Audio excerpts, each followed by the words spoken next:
નમસ્તે, હું ડૉક્ટર ચાર્મી આજે તમને મોતિયા વિશે વિગતવાર જણાવીશ. બેઝિકલી મોતિયો શું છે? જ્યારે ઉંમર સાથે આંખમાંના મણીના પ્રોટીનમાં જે ફેરફાર થાય છે એના કારણે આંખના મણીની ટ્રાન્સપરન્સી જતી રહે છે.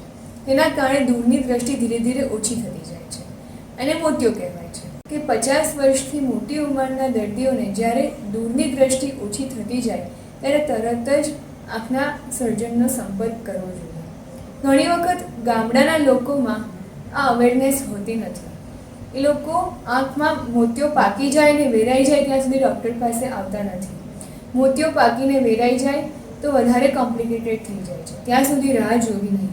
વધતી ઉંમર સાથે જ્યારે દૂરની દ્રષ્ટિ ઓછી થતી જાય ત્યારે મોતિયો આવ્યો છે કે નહીં તે તપાસ કરાવવા આંખના ડૉક્ટરનો અચૂક સંપર્ક કરો.